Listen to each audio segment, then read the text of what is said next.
Next up is Dave Cable likes to have a little fun. We'll test Ethan here's back on camera. We'll see how he does.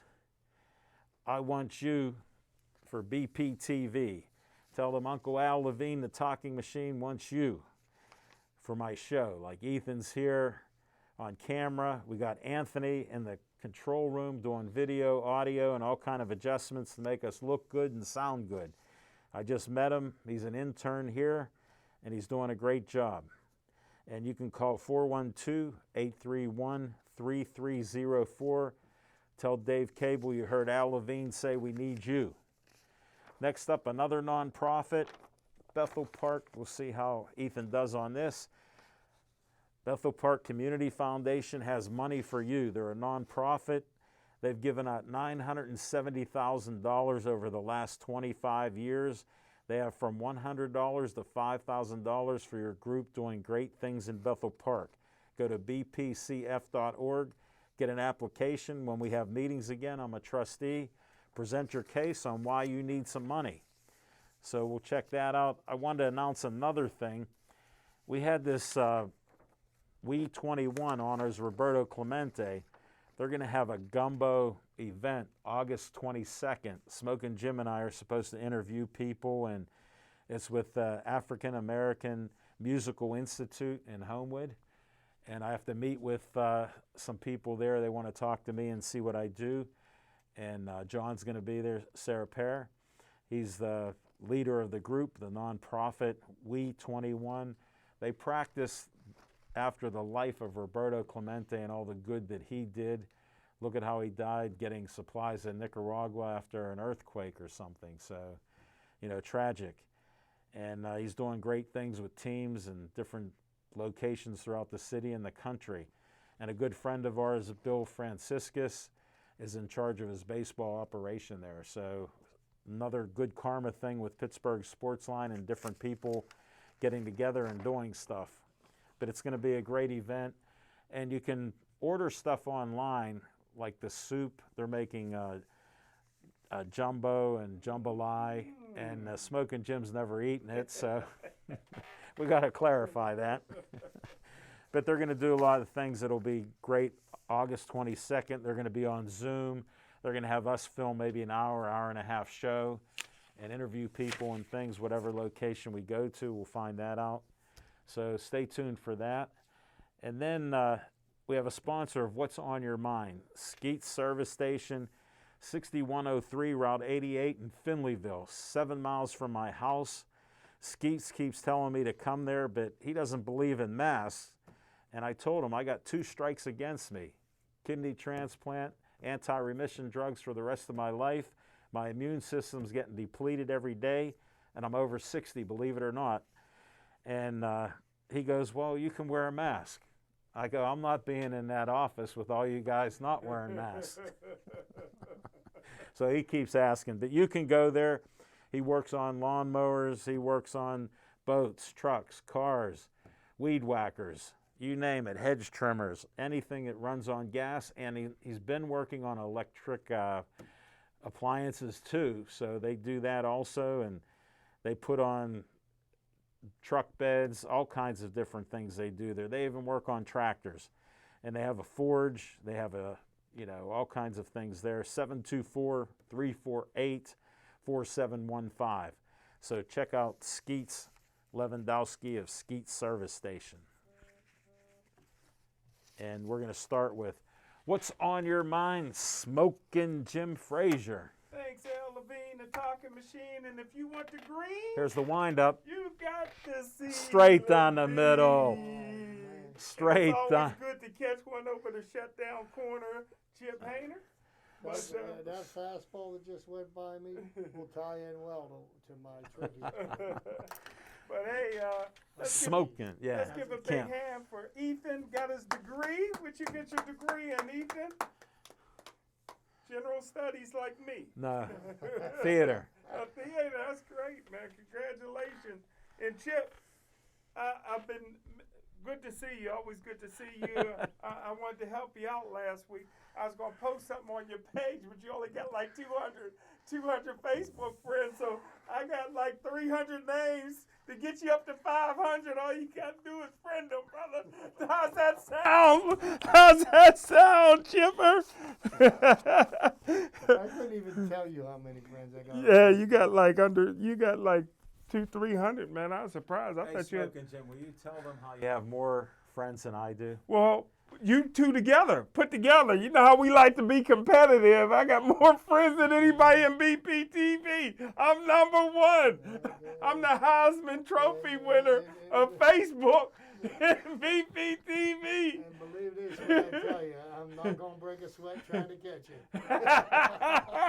I gave him the title because when we first met each other, I was rocketing past him. I got up by about 2,000 on him, then I slowed down because if you hit 5,000, I'm at 4,682. Oh, you coming up? No, no. You creeping I've been up. hanging right around the 4,600. No. Because I don't care about hitting 5,000. I got 475 people that sent me friend requests, Wow. and that's what's on That my would put list. You past me. That's on my waiting list. So you could be number one. Yes, but hey, I didn't get the chance to see it. You know, I like baseball. And I You like- hate I baseball. like You told us that. basketball.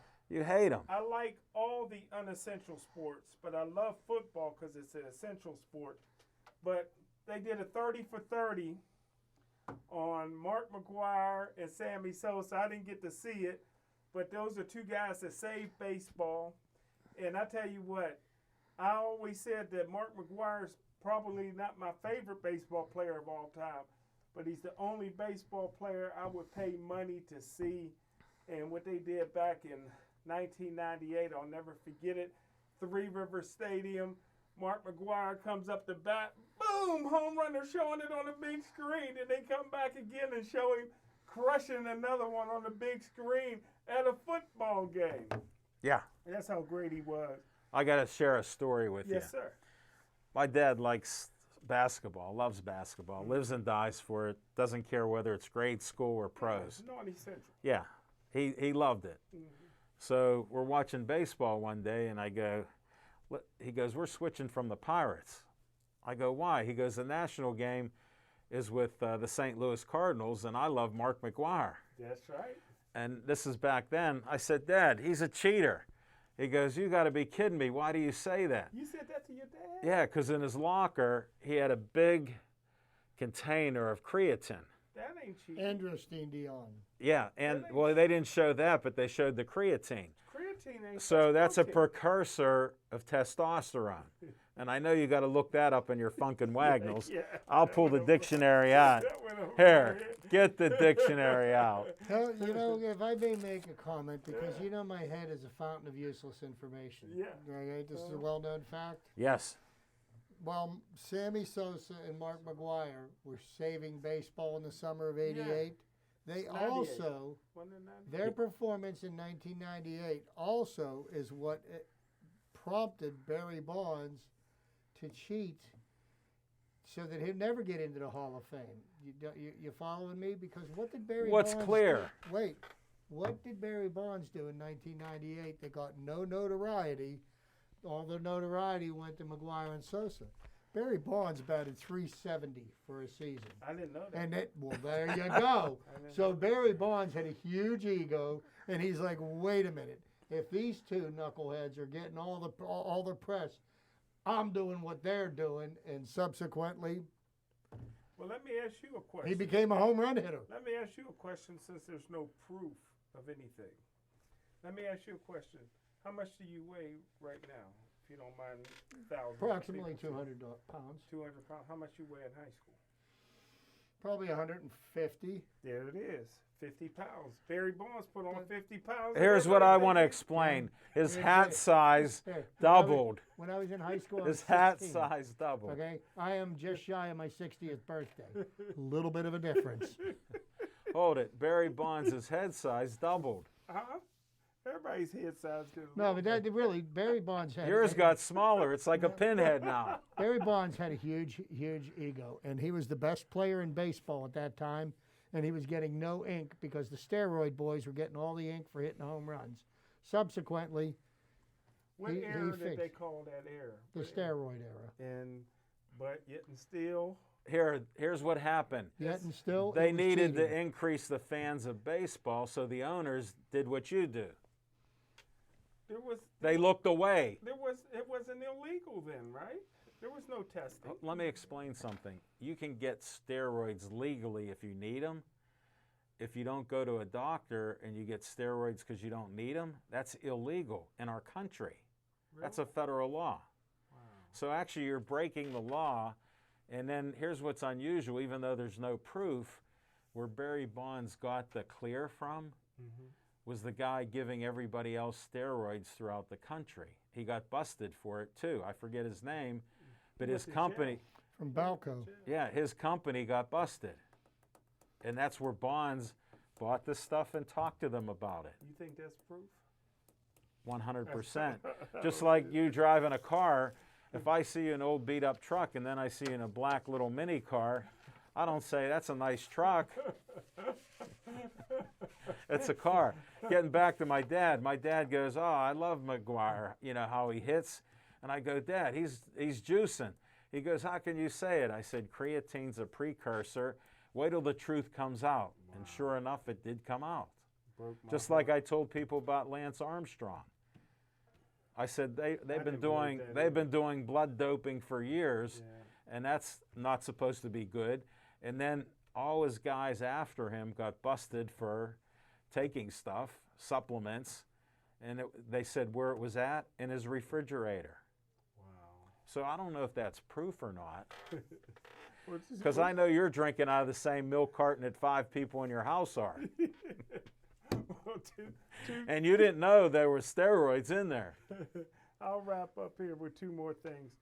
I hear Ezekiel Elliott tested positive for corona, and there's maybe 4 or 5 other Cowboys that And tested positive Houston for corona. Texans players. Yeah. I Houston didn't know Texans that players. either. I don't know who the players were, but there was multiple players on the They didn't Texans say the and the names. Cowboys that have tested They didn't positive. say the names, Chip. That's why. They did not say Yeah. the names. They said multiple Cowboys and My Texans. guess is they're all black. I have Well, no over idea. 60% of COVID are black people. And remember, I thought black people couldn't get it. when it Because first you came out. believed the leader of yours when we had no deaths. He said it'll be gone in April. We had almost 100,000 deaths in April. I don't know anybody that has it, I do. so I'm with the I president. know on several that. people that have had it, and I know of people that did not make it. I'm sorry to hear that. And Nobody. in So I mean, Monroeville you know, does. I know about a you dozen make light of people. it, but it's very real, and it's not going to go away.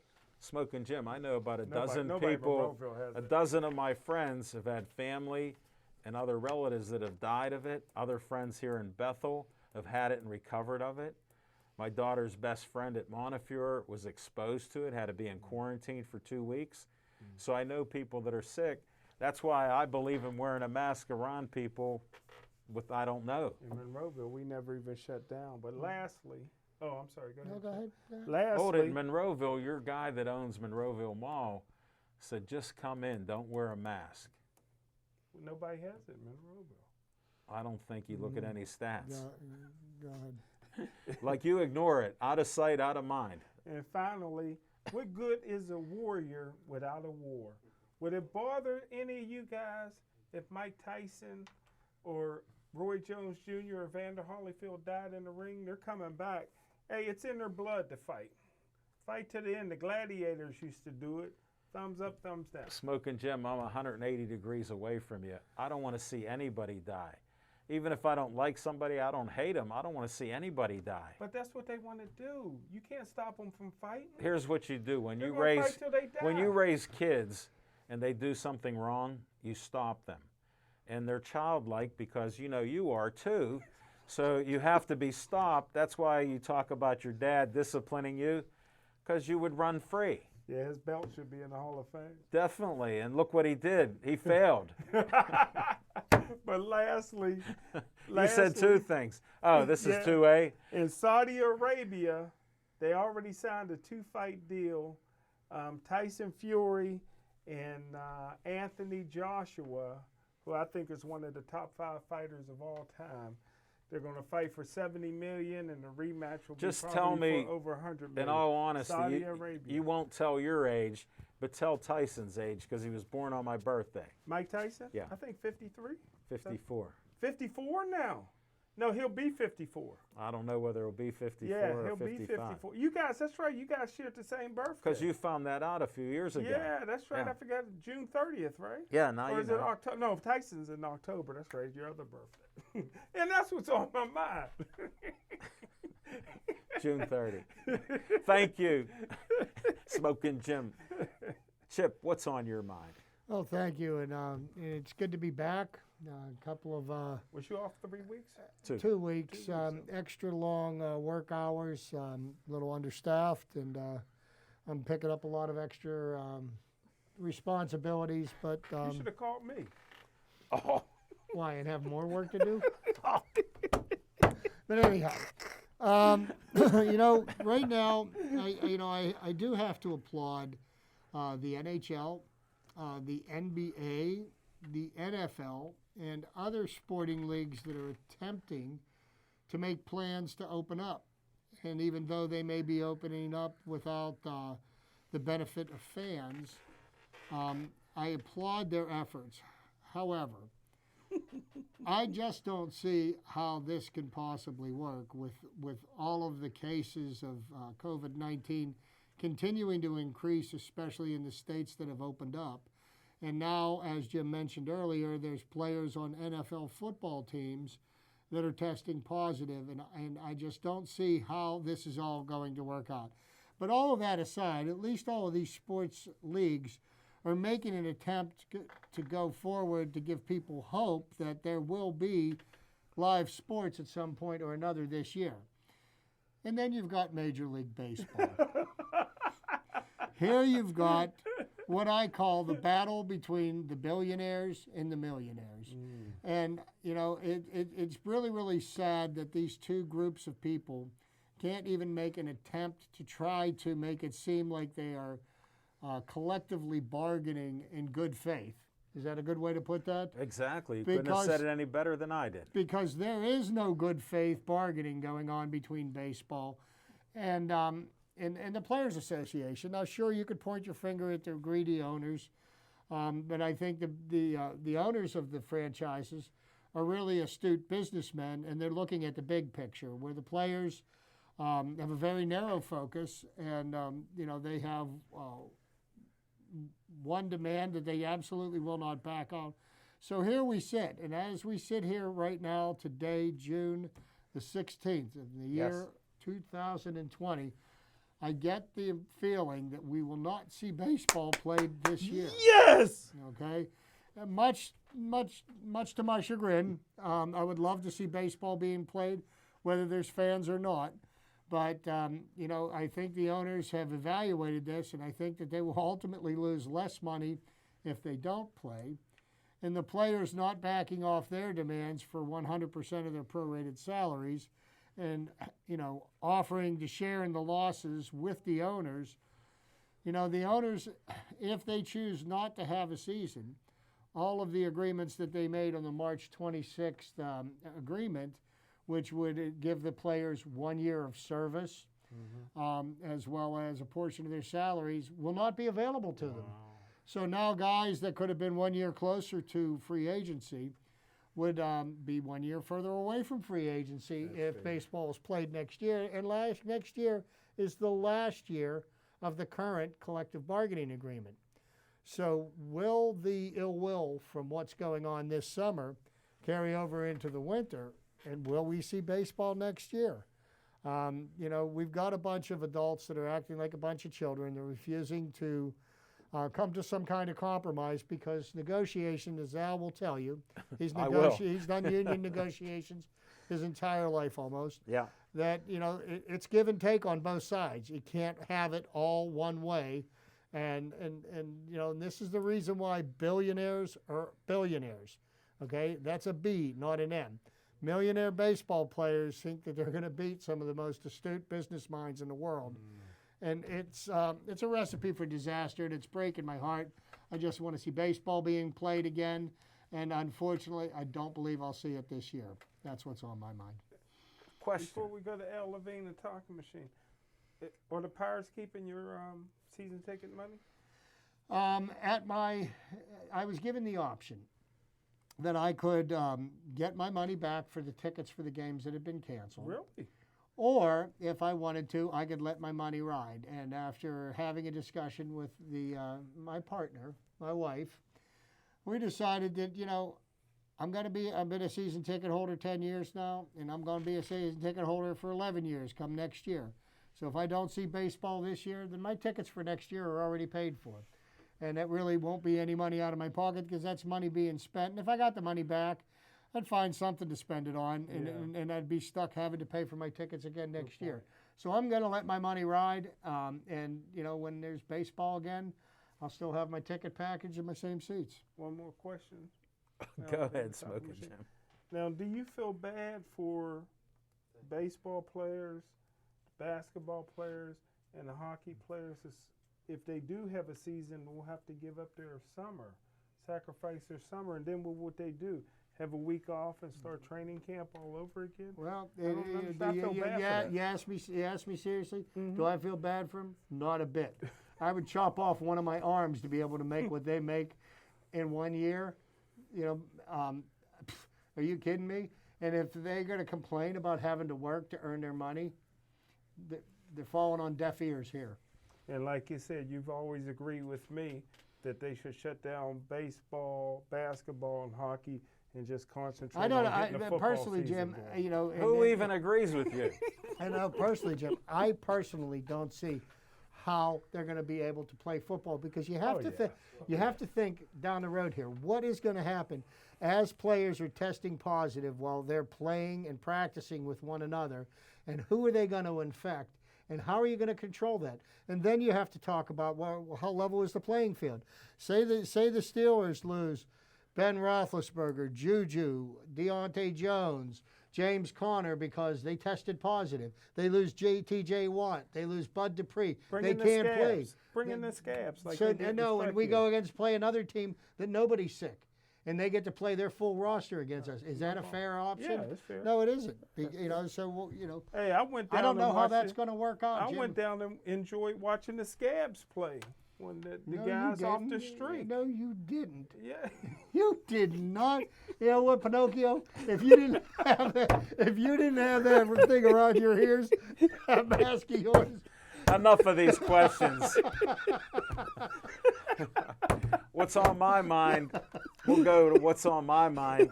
Dovetails with Chip. And Smoking Jim and I had a conversation that he asked me what I thought about the NFL, 10-year deal. And I said I was taught many years ago that you don't accept the first offer because that's the worst offer. I just talked to Chip on the phone today about it, but I was thinking, I looked at the MLB, the NHL, everybody, see what's going on, and NASCAR's racing with no fans. And I thought, okay, here's what's wrong. You don't negotiate through the media. What did the owners do? They tried to bully the players through the media with outrageous first plans. So guess what? A few of the players got upset, and they told their committee, here's what we want. So it's exactly what they've stuck to the whole time. Now what's happened? Being a negotiator, all of a sudden the offers change, and what was presented just now should have been a first offer with the 80% and work out somewhere between 80 and 100% because the owners are eating it. It could have been more, start at 70, but that's what I say, because if they get to the playoffs, they'll get paid 70% pro rata. So now they're trying to negotiate realistically, except time is up. So they're going to be out of time, Good point. and you're not going to be able to do it, but they negotiate through the media because people like Smoking Jim hate baseball. He only found out about baseball when he joined Pittsburgh Sports Line. Well, the latest offer, the players dismissed it outright, and they said, name a starting date and we'll show up and play. Well, as soon as Major League Baseball does that, the players are going to file a grievance, and they're going to end up in court, and they're still not going to be playing baseball. And that's part of when you negotiate in the media. you don't really care about it because they don't care about coming back because they have unanswered questions like Chip brings up and like I have. If one team gets corona, what happens to the schedule? Because they're all in quarantine. Like even if you don't believe in it, you're quarantined because they're going to test you maybe a couple times a week. So as your leader says, he can't believe you could be negative and then positive the next day. Maybe you got sick today, so you show up positive. This is common sense, and we all learned that, but we're away from it. Like Chip says, what's going to happen when 3 or 4 players can't play? That changes the whole complexion of your game, because I had to put that out there because you want to put the best people on the team out there. In our case, you don't want to put the duck out there, but that's your opinion. So we don't need him out there, but that's one of the problems is what happens, like the NHL hasn't agreed to come back. The Players Union has not agreed to come back, even though they tentatively have said they'll do it, because unlike you, they love their hockey, and if they're gone for a couple months, they'll put up with it, or they'll put some different variances in there. And then the NFL, who knows what's going to happen, because I heard there's 8 teams right now that are against starting the season up. 8 teams. The NFL will play with a full stadium. That's not happening. Oh, yeah. Oh, yeah. Yeah. You've heard it again, Mr. Outrageous. Mr. Outrageous has spoken again. That will not happen. Because what they're going to have everybody do, if they do that, Jim. Put a think about helmet on. this. That's all they need. No, they're going to all have to sign waivers that absolve them from being able to sue the Pittsburgh Steelers for being responsible for exposing them to the COVID. Here, I have a question for you. Sign that. You want to go to a rally of your hero who's president, and he's making you sign a waiver that if you get corona, now here's the question I have. If corona isn't a problem and it's gone, why would you make 19,000 people sign a waiver? If you don't believe in it, wait, and you don't wear a mask and you tell people don't wear a mask, how can you, unless you're a con artist, tell people to sign a waiver? Oh, no, that ain't con. That's smart business, because this is Sue USA. But it's not real. Corona's not real, they've told us. But he's still gotta protect that's exactly himself. that's People exactly trying what to the sue. problem is, Jim. We live in a society today where you can sue anybody for anything without any frivolous. leg to stand on, but you Frivolous have the ability, lawsuit. and then they have to go to defend themselves. Okay, this is the world that we live in today. So if I was a professional franchise owner, do you think I would want to become a target and have all these people You made file the example class action for it. lawsuits against me? You're talking baseball and basketball. I'm No, talking about hockey. any sport. Football's Any different. sport. I mean, Essential. whoever owns a professional franchise, most of the time they're billionaires. Okay, so And those players they're will huge sign. targets. And if you get a class action suit, all it takes is some judge to rule for them, and Yeah, then good point. But I would say- you'll spend more time fighting in court than you'll see people playing on the field. I want to have a rally and say, I'm quoting the president, we have nothing to worry about now because the economy's reopened. Believe me. And I'd rather not talk politics, but that's what I hear. What? Can I say one thing?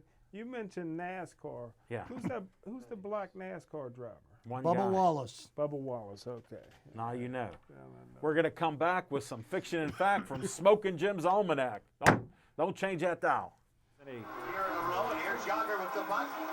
Yager, nice move around right center to the backhand. Lets it go, he scores! Earlier in that same week, I had a friend who was who had received some anti-Semitic remarks, and in doing that, I had an opportunity to say something to the person that made those remarks, and I didn't do it.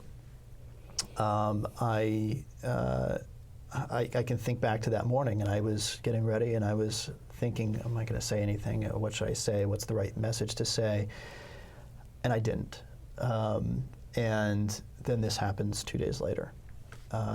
And I wasn't consciously thinking about that situation whenever I was making the symbol, but I can't help but think that it had some sort of, background That you information. wanted to be Background, proactive. background in the back Yeah. of my head. It was swirling around there. So I think understanding and being able to recognize hate and then doing something about it. I used to think that it was just enough to, not be racist, not be sexist. Well, I'm not racist, so Right. that doesn't apply to me. Well, you have to stop it. The only way we're going to combat hate is with love. So we need to make sure that our messages, as we interact with people throughout the South Hills and throughout our community and throughout our world, that we're interacting with messages of love and hope. Art Ditbar throws. Here's a swing and a high fly ball going deep left, and they do it.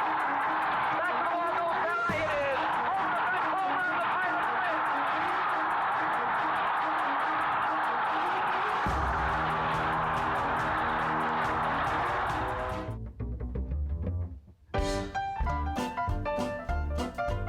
win. Chip Hayner, got my man Ethan on the ones and twos, and got Anthony turning up the sound for us. But I tell you what, man, I got a special fiction and fact from Smoking Jim's Almanac. Here's something to ask you, Chip, because you're a pretty smart guy. How many people are in the United States? In the neighborhood of 330 million. That's what I heard. That's what I was thinking too. But about 100 million said they were there, but I was there. Back, 1972, the greatest play of all time, the Immaculate Reception. I'm there, and I tell you what, Al Levine, the talking machine, do you guys know that was the first playoff game in Pittsburgh Steelers history? My dad we had season tickets, but because the Steelers never made the playoffs and they wasn't as sophisticated now as they do or now, my dad had to stand in line for almost 2 days. Him and my uncle, that's a Houston Oilers fan, Wow. stood in line for almost 2 days, man, to get them tickets, man. And I tell you what, Al Levine, the talking machine, and Chipper just brought it up. The Snake, Kenny Stabler. Yeah. Don't forget, for years, Al Davis always liked the Mad Bomber, Daryl LaMonica, I and remember some of those him. guys. Yeah. Blanda. But Kenny Stabler puts me in the mind of the Snake, puts me in the mind of the Duck. Didn't have a big arm, but could get it there. Could make plays. Was a special guy. Both of them from No Alabama. comparison. Disclaimer. I don't know what logic you're using. There's Can a I ask you disclaimer. silly question? Yeah. What day of the week was that game played on? Saturday. Saturday, brother. Because what game was it aired on live on TV in Pittsburgh? It was on the radio. in It was Pittsburgh. aired on TV Sunday at 1 o'clock. Oh, really? Because I listened to the game on the radio. On the radio. Jack Fleming. Your dad didn't take you to Youngstown? You could have watched it in Ohio. Uh-huh. Yeah. I don't know anybody that was in Youngstown. And I'm at the game, Al Levine, the talking machine, and the Pittsburgh Steelers had them the whole way. John Madden's on the sideline. My favorite player of all time, the greatest player of all time, should be in the Hall of Fame. Jack Tatum wasn't wearing the 32 he wore in college. And the 32 he wore, he was a rookie, wore number 31. Wow. Frenchie Fuqua, and the play was made. Phil Villapiano, great outside linebacker. And I tell you what, the Steelers had him the whole time. Here come the Snake.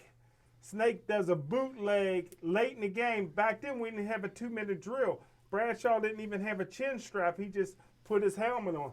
Kenny Stabler bootlegs with about a minute to go in the game, scores about a 30-yard touchdown. People started leaving the stadium. Yeah. Later on, I found out Myron Cope never seen it because He went downstairs. he went downstairs because Yeah. Bradshaw had no 2-minute drill. Right. So what happened in that play, which was illegal, in that play, It wasn't illegal. Franco Harris had no business being where he was at. Franco was being lazy. He was supposed to be in there pass blocking. but he wandered around. He just went straight out. How could you say he was Frenchie being lazy? Fuqua, the ball pops off of Frenchie Fuqua, and don't forget at that time, There's no proof. Two There's no offensive proof. players There's no proof of could that. not touch it simultaneously. I saw it. Atkins hit the ball right off of him. No, that was Tatum. Well, Tatum. Yeah. Tatum hit the ball back to Franco. Franco reached down, pulled it 2 inches off the ground. And he was supposed to be in the backfield blocking. He said, Bradshaw's running around. I'm going to go out and get the ball. No, he was being lazy, floating around. He actually Almost got showed. cut. That's why he's a legend. He showed initiative to all you naysayers that talk so poorly of him. He didn't start playing until halfway through the season because he was so lazy in practice that Chuck Noll was getting ready to cut him. The first round draft choice to get cut. Well, some people are unusual. His reputation was not as a practice player. He was a great game player. Man. Thank you. And He's a Hall of Famer. He caught that. He got more speed than most people. And I tell you what, I almost lost my life because my uncle, who's a Houston Oilers fan, had his big cowboy hat on. And he gave me the old wackadoo on the back and I almost went over. Almost went over. Everybody was so happy. But I didn't realize till later on, years later, that the referees never signaled for a touchdown. And they had the steel mill workers there. My dad was a steel How mill about worker. Franco's Italian army was in at the the end Arby's, zone? it was He there. ran to their point. So Yeah. how did he know that? And yeah, that's a good point. And don't forget, there was protests back in the day because the black people said Franco is for us, and the Italians like, no, he's for us. And then when Franco started running out of bounds, the Italians like, you can have him. And the blacks is like, no, we don't want him. You can have him. But that's it. The Immaculate Reception. Millions of people say they were there. I was there. Yes. Been saving that one for years for you, Chipper. Thank you, Smoking Jim Frazier, for another fiction story. We appreciate it. Let's go to Chip. Final for the second year in a row, and here's Yager with the punt. Yager, nice move around right center to the backhand. Lets it go, he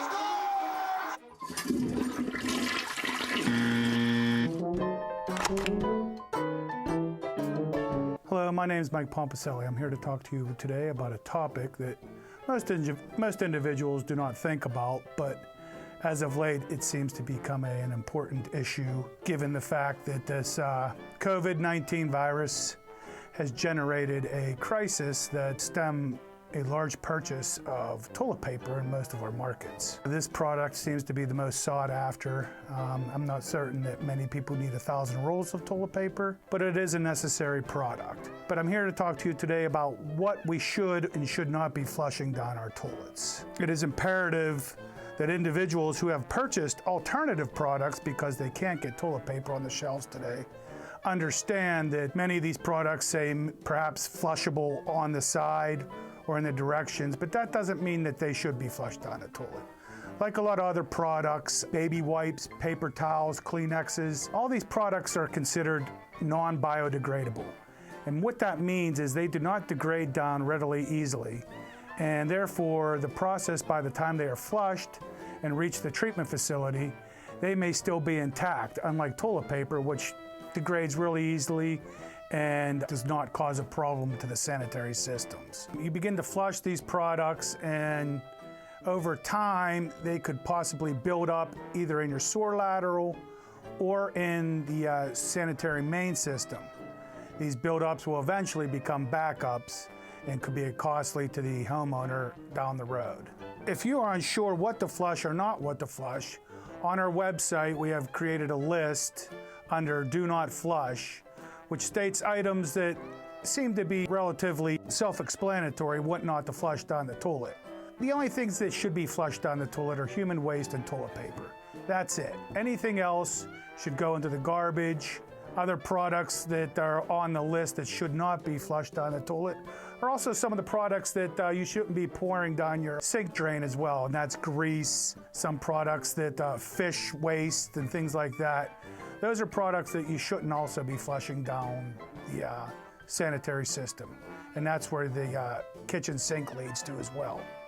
So again, if you're looking for a complete list or just some of a list of what things you should not flush down the toilet, please visit our website at bethelpark.net and follow the guidelines to do not flush, and you'll find a list there. Okay, thank you, and have a nice day.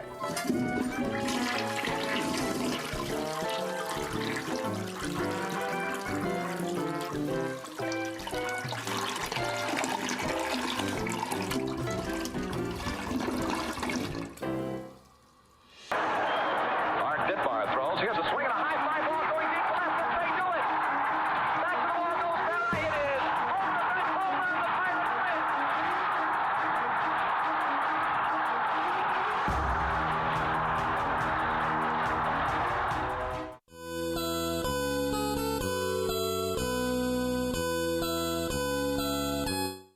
Well, thank you, everybody. And, being that I miss my beloved game of baseball so dearly, I wanted to talk about one of the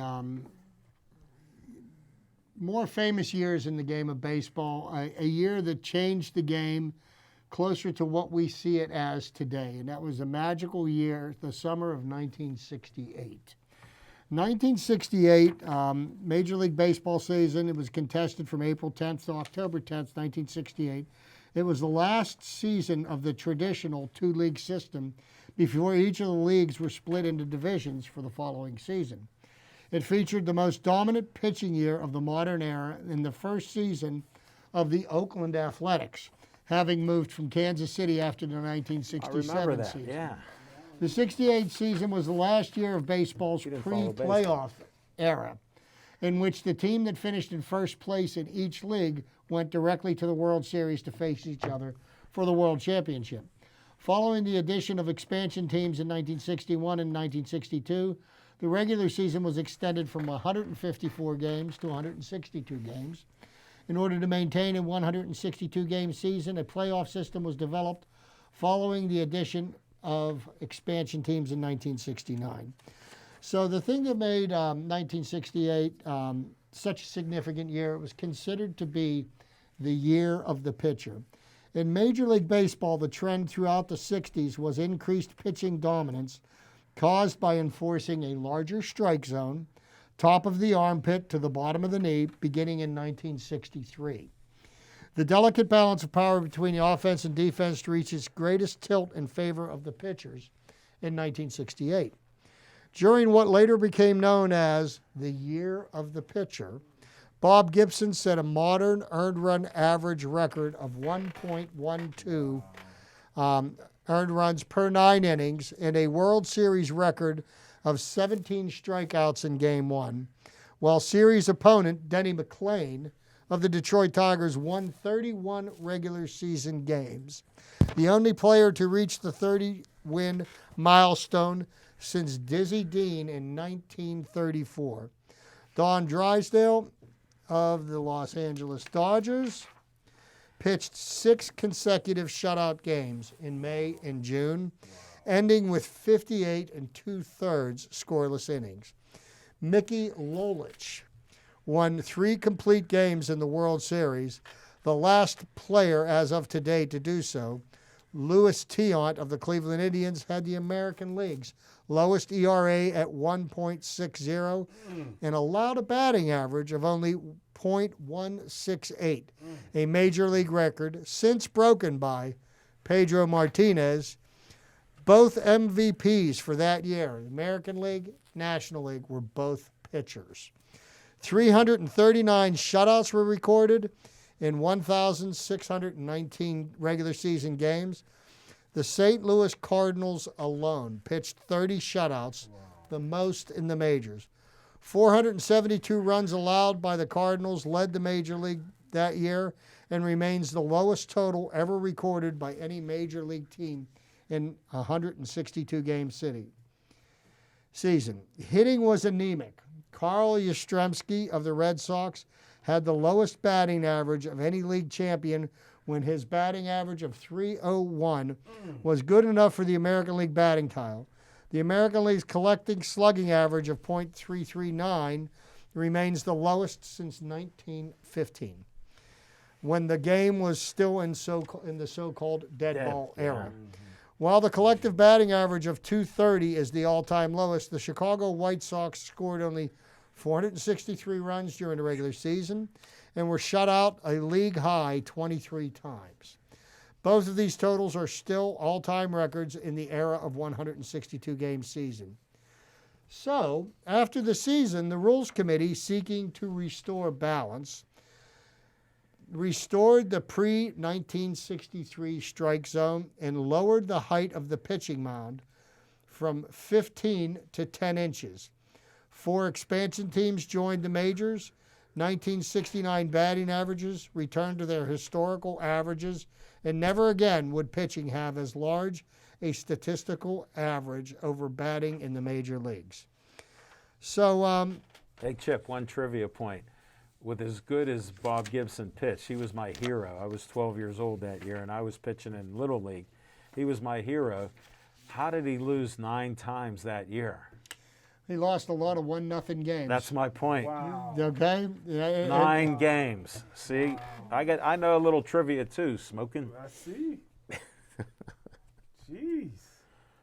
That's what happens, and you'd have loved what a tough guy he was. I heard about it. He wasn't afraid to throw chin music. But, you know, Right at 'em. the interesting thing about, you know, this was back in the era when teams had 4 pitcher rotations. Yeah. You know, since baseball's moved to the 5-pitcher rotation, a pitcher only starts 32 games a season.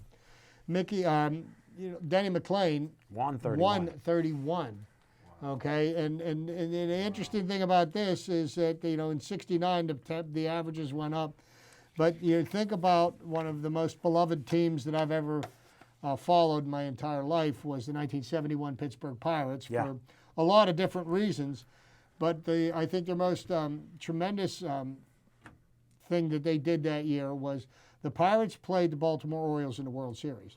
The Baltimore Orioles had 4 20-game winners on their pitching staff. Explain that to Smokey Okay, Jim. there was all 4 of their starting pitchers won 20 games that year, That's incredible. and the Pirates beat them in the World Series. Did they? 7 games. 7 games. year? Roberto Clemente was the World Series What MVP. year was that? 1971. Can I ask one question before we go to Al Levine, the taco machine? What year did they move from 154 games to 162? 1963, they said. Okay, because I just heard this recently that Hank Aaron played 8 years under the 154 game schedule before they moved it to 162. And had he played all his career with 162, Hold he on. may be the home Hold run on. champ. He may be still the home run champ. Babe Ruth played only 154 games. Yeah. What if he Yeah. did But, 162? you know, and How here's, many did Babe play? 154. here's That's the a lot of here's the That's kicker. what Hank Aaron did. Here's the kicker. The greatest baseball player that I ever saw play, and I saw him play Willie Mays. in the end of his career, was Willie Mays. Yeah. And had Willie Mays not played the bulk of his agree. career I agree. in Candlestick Park, they said he would have hit 800 home runs. Yeah, that's what I heard. Because basically, I mean, the What a wind was great so player. tough at Yeah. Candlestick Park. What about Josh Gibson? Hit The, 800. the wind was so strong in Candlestick Park, a pitcher actually got Yeah. blown off the mound in his windup. I think that Really? was in an All-Star Are game. you serious? Yeah, he was a skinny guy, like Yeah. you were growing up, like Urkel. You know how you looked like Fact Urkel? check me. I believe you. I He believe got you. knocked down. You're like me, all facts. Nothing but the truth. Thank you, Chip Hayner. Great job, Chipper. Thank you.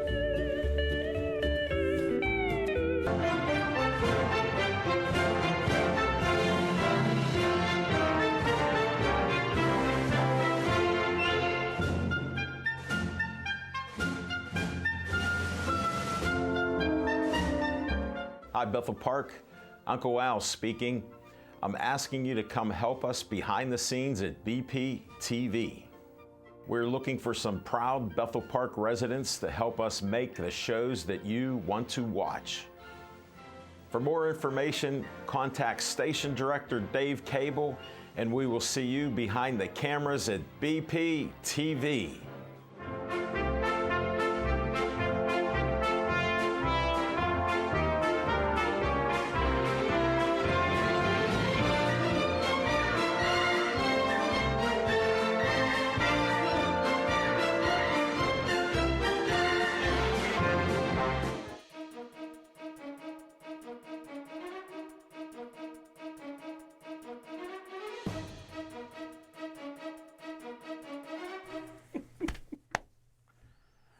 All right, we're almost done with the show. On location, like I told you, we're speculating with a couple shows. Master Zhang wants us to go to Wexford.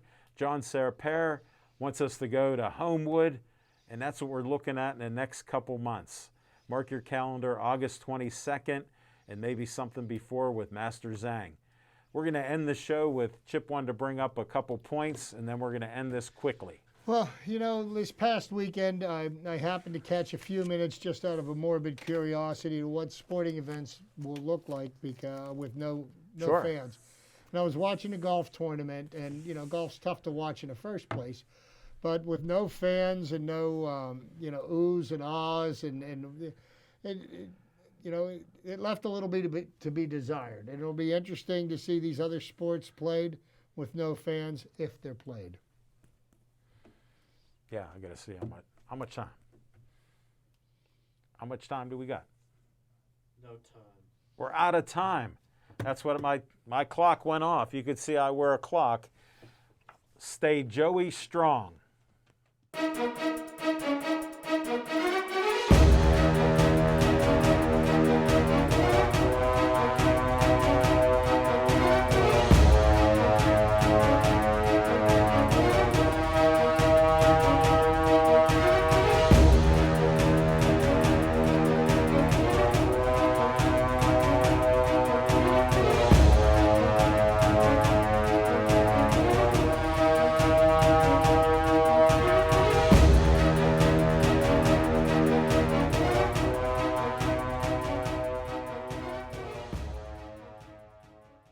Hello, my name is Mike Pompicelli. I'm the Assistant Environmental Engineer for the Municipality of Bethel Park.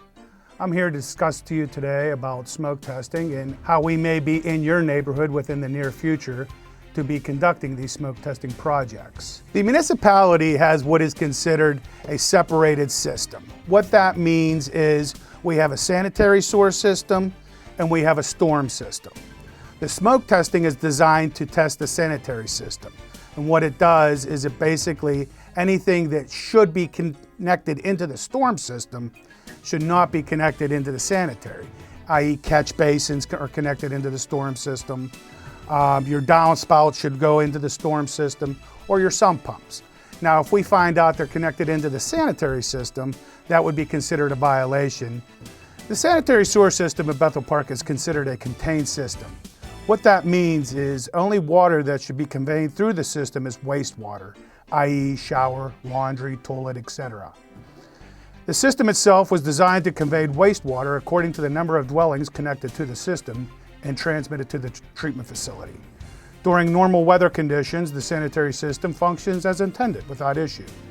Conversely, during wet weather events, stormwater may enter the system, which can overwhelm the system, resulting in sanitary sewer overflows or backups into existing dwellings. That leads me into why we do smoke testing. Smoke testing is an effective method for identifying water sources that should not end up into the sanitary sewer system. The process consists of injecting a non-toxic smoke into the sanitary system that will be forced through the system and exit by any outlets connected into the contained system. The smoke is not harmful to people or pets and does not require any special accommodations during the application. I wanted to discuss a little bit today about what to expect, what you'll see outside when we arrive. Typically, it's about a 12-person crew that'll be coming in. You'll see probably 4 or 5 municipal vehicles arrive. They'll be roaming around the properties, and you might have some concerns or questions on why we're doing that. Typically, there would be no reason for any of the municipal employees to enter your dwelling at any time. We're only there to observe the outside areas. We'll be walking around to identify any locations that the smoke might be exiting where it shouldn't be. These sources may be driveway drains, downspouts, and they could even be sump pumps. And these sources will not be able to be permitted to empty out into the sanitary system. They will overwhelm the system, causing backups, and they may even cause a backup into your home.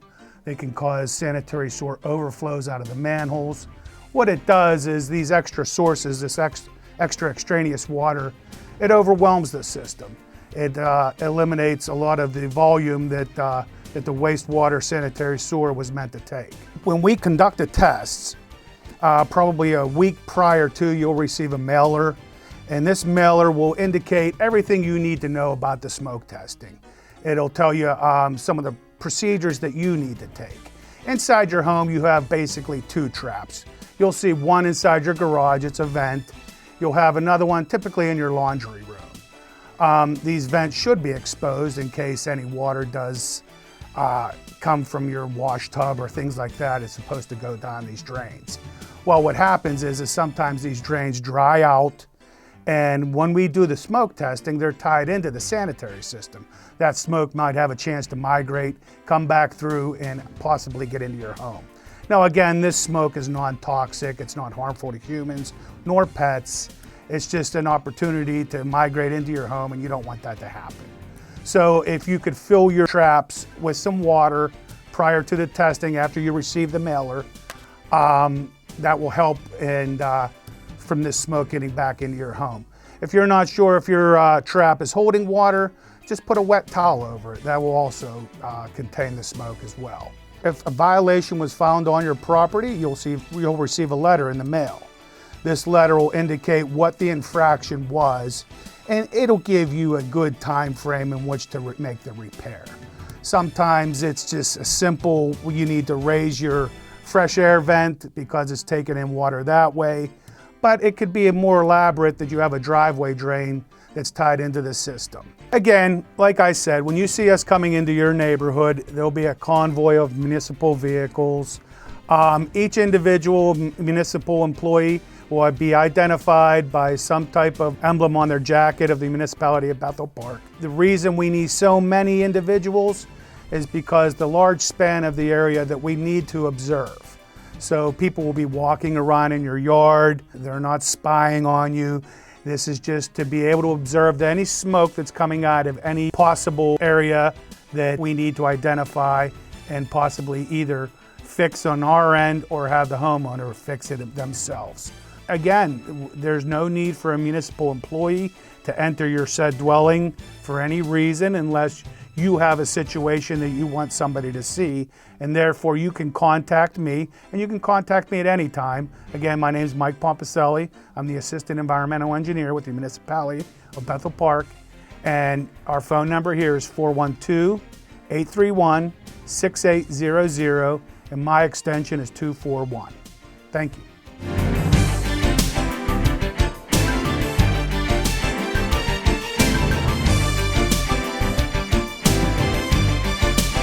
This message is going out to the people of Bethel Park, Pennsylvania. Listen, now more than ever, please stay safe, stay healthy, but also support small businesses. There's still ways you can order in, you can place orders. If you can afford it, help the small businesses in your area stay afloat and patronize them. I hope you're all sticking together, being kind to one another, and having a good day.